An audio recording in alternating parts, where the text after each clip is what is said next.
সেনা, বাংলাদেশ জামায়াত ইসলামীর সাবেক কেন্দ্রীয় ভারপ্রাপ্ত সেক্রেটারি জেনারেল এটিএম আজহারুল ইসলামের মুক্তির দাবিতে বিক্ষোভ মিছিল ও সমাবেশ অনুষ্ঠিত হয়েছে।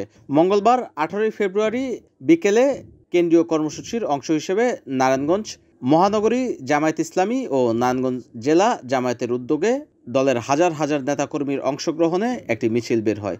মিছিলটি শহরের প্রধান প্রধান সড়ক প্রদক্ষিণ করে নারায়ণগঞ্জ প্রেস ক্লাবের সামনে গিয়ে শেষ হয়। উক্ত বিক্ষোভ মিছিলে নারায়ণগঞ্জ মহানগরী জামায়াত ইসলামের সেক্রেটারি ইঞ্জিনিয়ার মনোয়ার হোসেনের সঞ্চালনায় নারায়ণগঞ্জ মহানগরীর আমির আব্দুল জব্বারের সভাপতিত্বে এতে প্রধান অতিথি হিসেবে উপস্থিত ছিলেন জামায়াত ইসলামের কেন্দ্রীয় কমিটির কর্মপরিষদের সদস্য মাওলানা মঈনুদ্দিন আহমেদ। এ সময় আরও উপস্থিত ছিলেন জেলা জামায়াতের আমির মমিনুল হক সরকার, জেলা সেক্রেটারি মোহাম্মদ হাফিজুর রহমান, মহানগরীর সহকারী সেক্রেটারি মোহাম্মদ জামাল হোসেন, সহকারী সেক্রেটারি এইচ.এম. নাসির উদ্দিন, জেলা সহকারী সেক্রেটারি আবু সাইদ মুন্না, মহানগরীর প্রচার ও মিডিয়া বিভাগের হাফেজ আব্দুল মমিন সহ মহানগরী ও জেলার কর্মপরিষদের সদস্যবৃন্দরা মিছিলে অংশগ্রহণ করেন।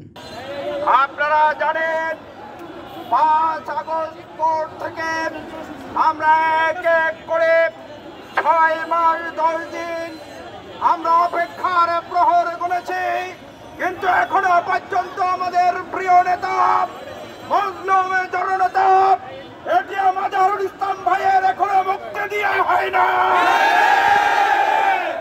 আমরা আজকের এই সমাবেশ থেকে বলতে চাই, অনতিবিলম্বে আজহার ভাইকে মুক্তি দিতে হবে।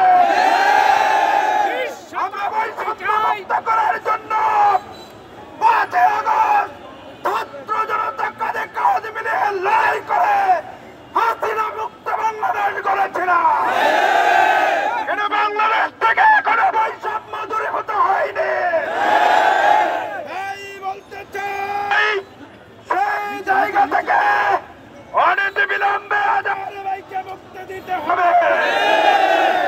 তার পাশাপাশি মুক্তিকামী সংগঠন হিসেবে স্থাপন না করে অনতিবিলম্বে আমাদের প্রতি জাস্টিস, আমাদের নিবন্ধন ফিরিয়ে দিতে হবে, নতুবা আমাদেরকে আবার রাজপথে নামতে বাধ্য করবেন না।